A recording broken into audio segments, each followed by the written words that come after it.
Hi, Gaye DeRusso with the Majestic Rider. So today I want to talk to you a little bit about panicking. If you want to ride and you want to ride trail, you have to learn how not to panic. And that's a hard thing for a lot of people. But if you panic when you're on horseback, you can take something that was going to be a little bit of a spook and make it into a dangerous fall, an injury for the horse or an injury for you. So, what do I mean about panicking?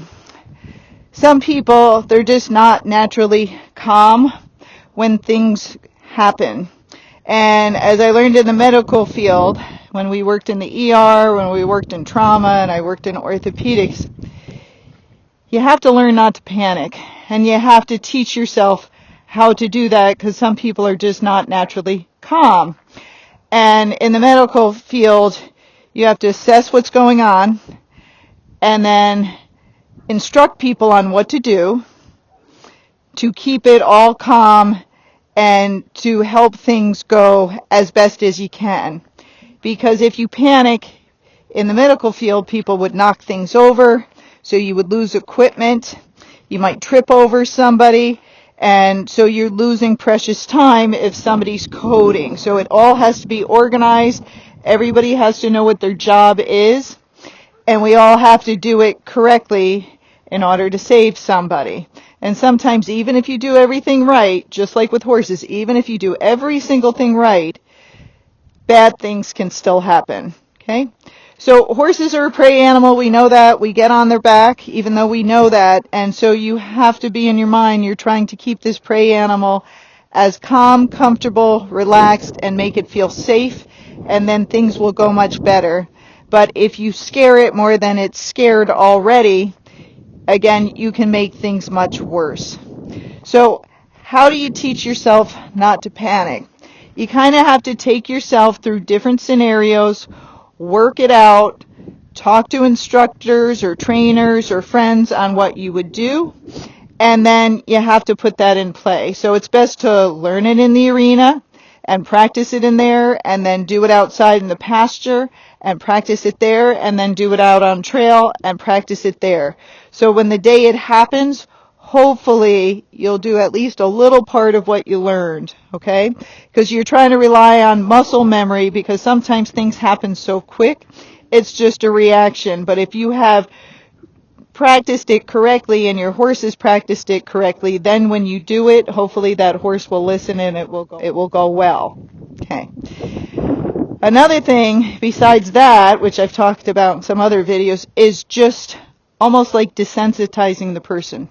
We do it to the horses all the time, don't we? We throw ropes over them, balloons, drag things behind them, in front of them, because we're trying to get them used to things. So if they see that out on the trail, they don't panic. It's things they've seen before, they're comfortable with it, and they know it's not going to eat them.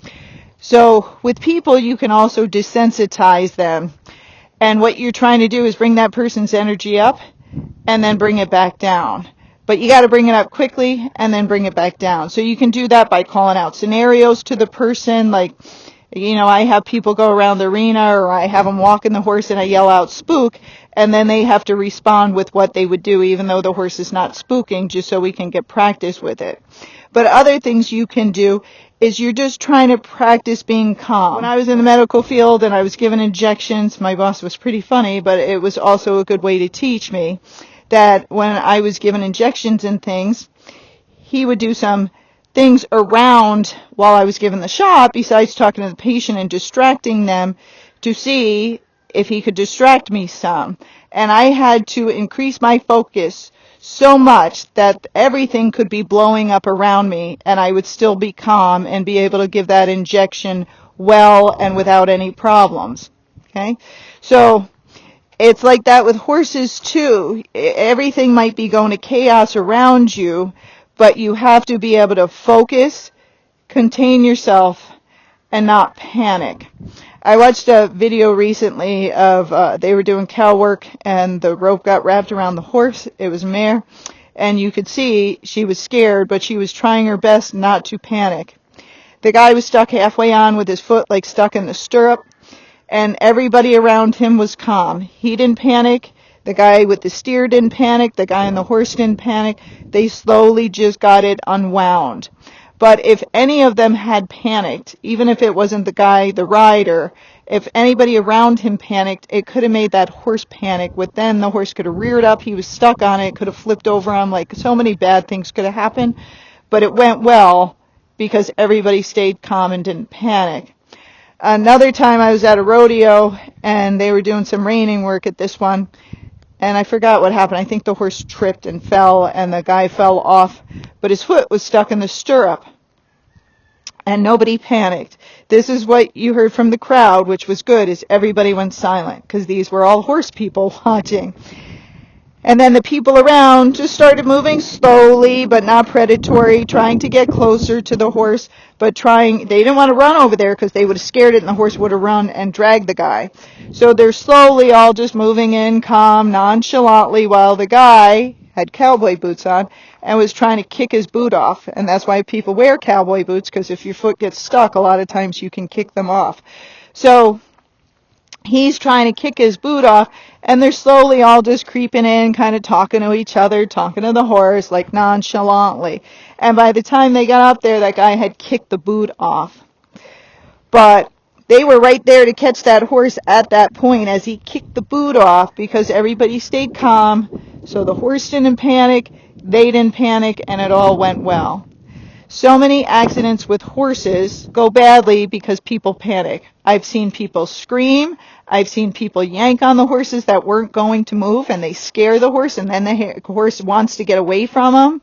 I've seen them take them into gullies, off cliffs, like all these bad things because the person panicked and did the wrong thing. They did a one-range stop, and they did it off of a gully or off of a cliff, when they could have just pulled on both reins and calmly just went, whoa. But instead, they saw something which scared them, screamed, then scared the horse, which then got energetic, and then they yanked on that one rein, and off they went. Okay? So when things are happening, you have to practice being calm, looking around, seeing what you can do, and think, should I do a one-rein stop or should I do a two-rein stop? I always start with two reins. Unless my reins are completely loose and I'm going to slide my hand down. But if I have two reins, I'm going to be stronger. So I do two reins. If that doesn't work, I look around, and then I might do a one-rein stop. But otherwise, if your horse is well trained in the bridle, it understands the bit, most of the time it will stop. Okay?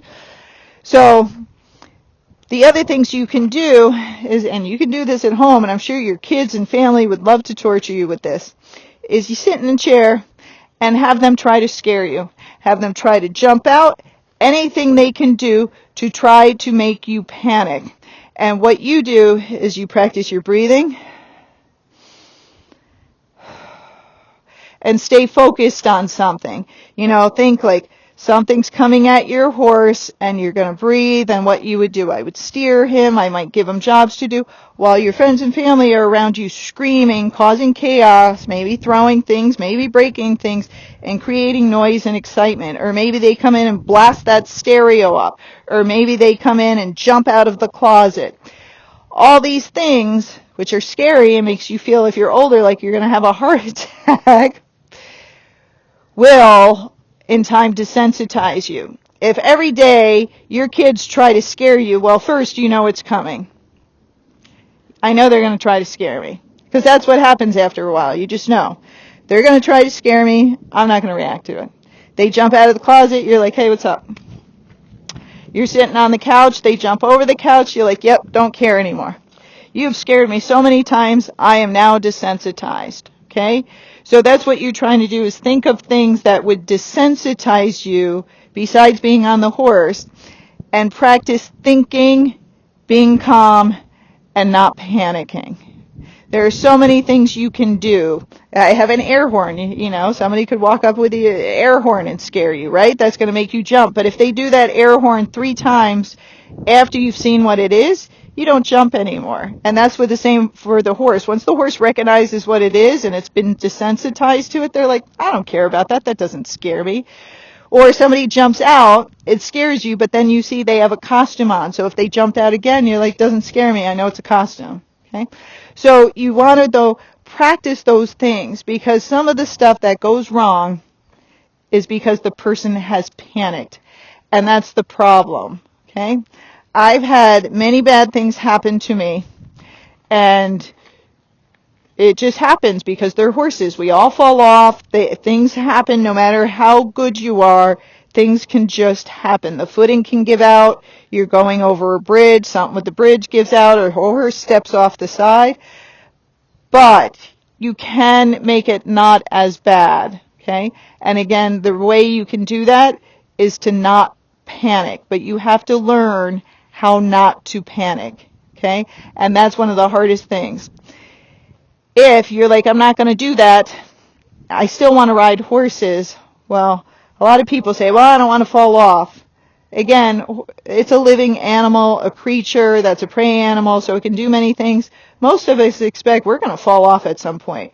No matter how good a rider I am, it's still going to happen. Okay? It's the same with the golfers. Golf's kind of the same way. It's great when it's going well, and it's horrible when it's going bad, but they know that's part of the game. It's just going to happen. They're going to have good days and bad days.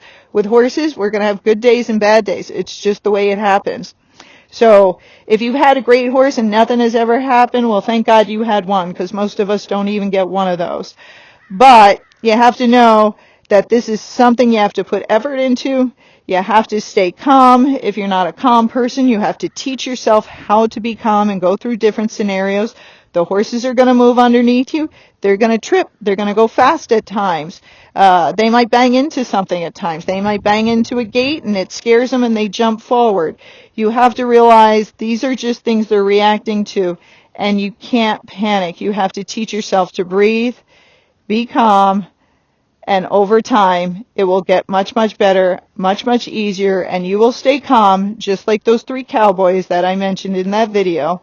And I'll put a little part of it in here. But they stayed very calm, and they did a great job keeping that horse safe, the steer safe, and that rider safe, and the guy around him safe as well. All right. Hope that helps.